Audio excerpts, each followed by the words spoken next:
Yun, so nag change costume na tayo. Pawis na pawis.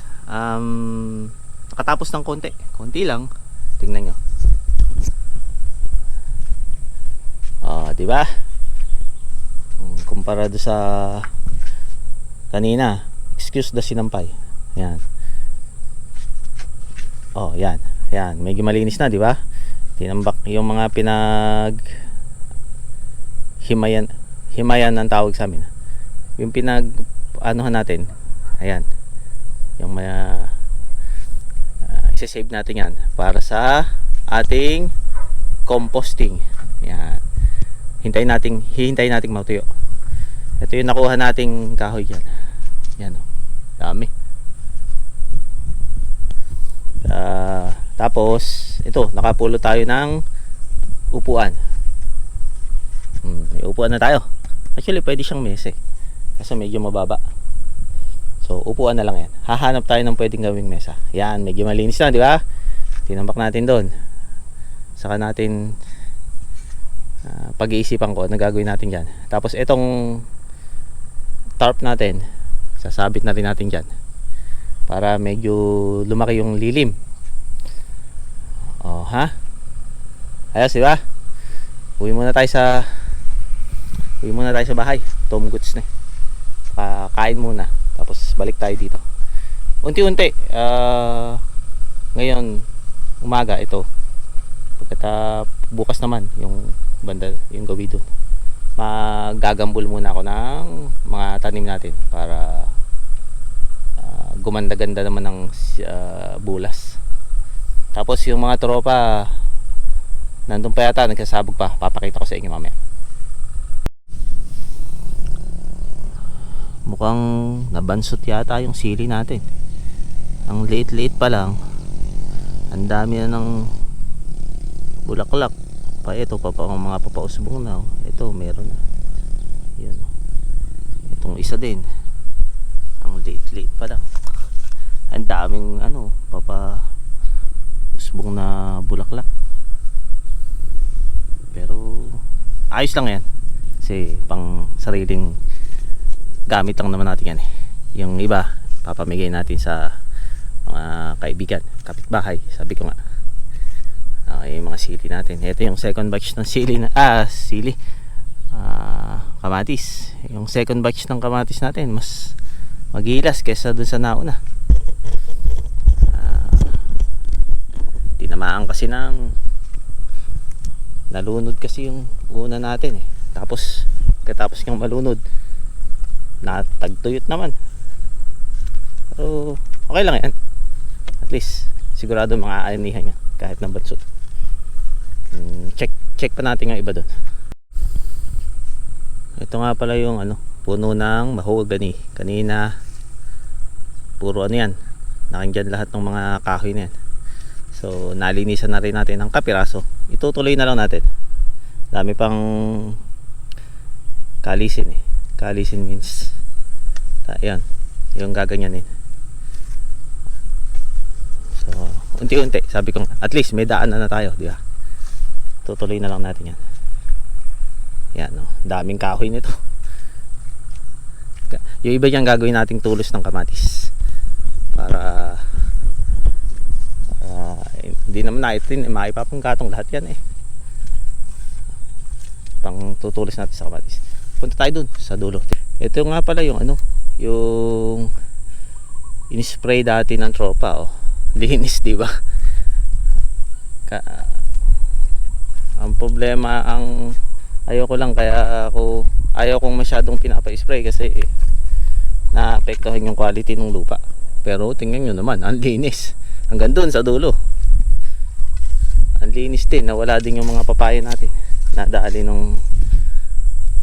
ni Ulysses. Ito ang ano, ito ko sa inyo. Ang bunga ng ano, bunga ng mahogany. Oh. Pag sarado siya, pag buo pa siya, ayan, ganyan itsura niya. Tapos ito yung laman sa loob.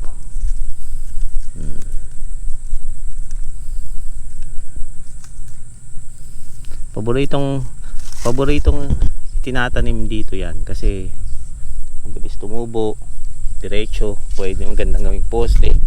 Pero sa totoo lang, masama yan sa mga tinatanim ng mahogany kasi hindi naman siya native species. So, kita nyo doon, ang gandang tingnan, di ba? Ang ganda lang tingnan, pero hindi siya maganda sa kalikasan. Pero anyway, that's me. Pero gusto nila tinatanim. Papakita ko sa inyo yan, yung bukid na sasabugan ng tropa. Ayan, natumba na din pala itong malaking ipil dito. Bunot, oh. Bunot. Iba talaga si Ulysses eh. Ayan. Hop, tatawid tayo sa ano ba to? Puno ng mahogany. Buhay pa to. Pero nakahapay na ganyan.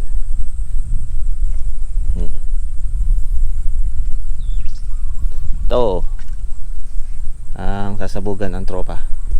Yan. Nalusaw to. Nalusaw means nadali ni Ulysses. Pero yung bandang itaas, ayan, kulay green. Lalaki na, nakalusot. Mababa kasi itong area na to. Yan. Ganyan, sasabugan na nila yan. Ayun, nagsasabog pa pala sila. Aabutan ko pa pala. Liko. Ano, balik tayo doon. Oh, teka, tatawid muna tayo ng tulay. Oh, babalik tayo doon. Uwi na tayo. Balik tayo sa kubo. Uwi na tayo para abutan natin yung mga tropa nagkasabog. Tatagal ko na paikot-ikot dito sa fish pan. Ngayon ko lang napansin, may puno pala ng buko dito. Ayan, oh. Mukhang buko pa yung iyon, oh. Ito mukhang nyog na eh. Yun, mukhang pwede pa. Susubukan natin yan. Bukas susubukan natin yan. Wala akong dalang malinis na itak. Subukan natin yan bukas. Susungkit tayo. Magdadala ako ng Kia. Kia yung pang sungkit. Ito yung ano nga pala, puno ng pakiling tawag namin dito. Pakiling o tawag ng iba kiskis. Nung elementary kami, yan. Pag bago mag-umpisa ang pasukan, pagdadaling kami ng teacher ng ganyan, no? Sa kami dala-dala kaming galon. Yung lumang desk, yung kahoy, yung 2-seater.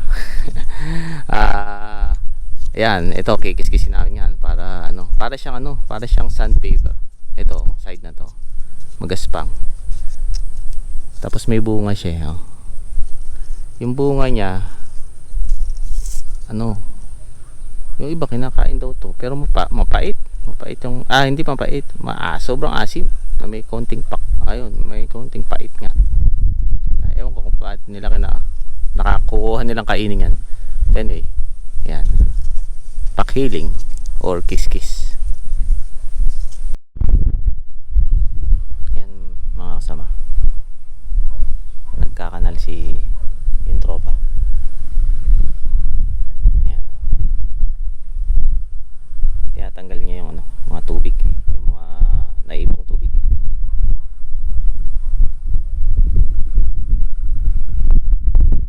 Nasabugan na pala ito yung kalahati kasi umulang kahapon, kaya tinigil nila pagsasabog. Hintayin natin silang sabugan to. Yun mga kasama, hindi na natin nahintay yung tropa. Tagal pa nilapitan ko na, ayan, oh. Kukuhaan ako na malayo, mga shy type yung mga tropa natin.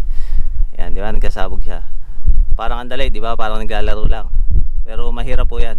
May tamang paraan ng pagsasabog. Kasi kung hindi ka marunong, ano yan, kalat-kalat yan. Umpok-umpok yan. O it's either umpok-umpok or kalat-kalat. Masyado. Ayan, tapos nang magsabog. Ayan, nasabogan na yan hanggang dun sa bahay. Hanggang dun. Asan ba yung tayo? Dun sa bahay. Tapos, ayun pa sasabogan nila. Layo pa. Ayan, uwi na ako. Nakaharang ako sa kalsada. Ayan, no. Madaming mura. Madami tayo makukuha ngayon. Kailangan lang ng sipag at tiyaga. At napakaliliit. Tingnan nyo. Oh, isa-isa mong pipitasin ganyan yan. Ganun talaga.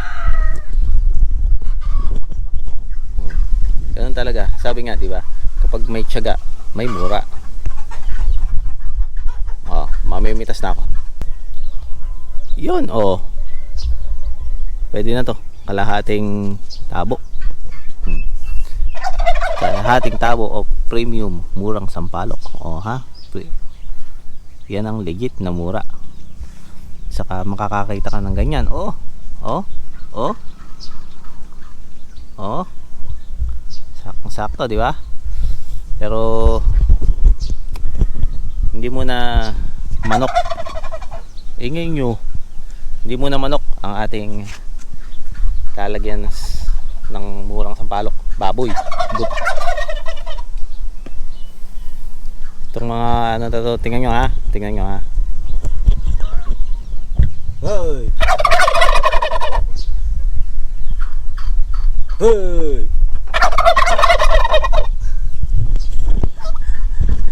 Kanina pa yan.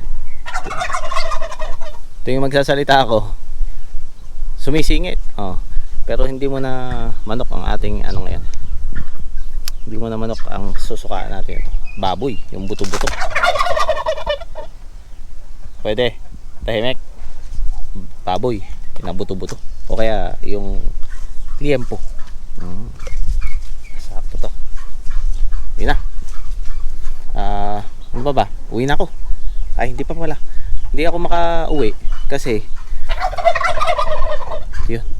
Kasi yung traffic na dinaanan ko kanina, sabi nung yung K-Ways is nandun pa rin. 4 kilometers per hour lang ang takbo.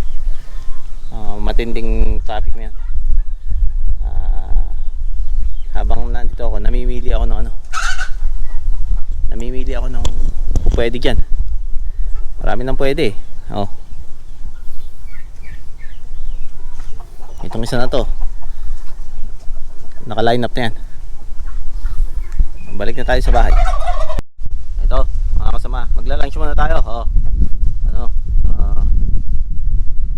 Itong bangus, toyo mansi with chili, saka ensaladang talbos ng kamote.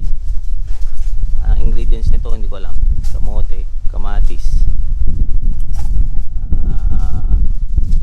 ano to?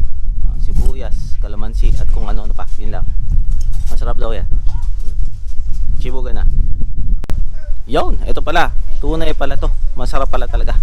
Sausawan mong ganyan. Ganyan. Sige, kain na ulit. Yun, mga kasama. Hapon na naman. Uwi na tayo. Sabi nung bayo ko, galing sila sa bayan. Wala na daw yung traffic. Samantalahin na natin. Uwi na tayo para makauwing maaga for a change. So, yun lang. Kaya kita-kita ulit tayo bukas. At sana na-enjoy nyo yung pagbisita natin sa bukid today. See you guys tomorrow.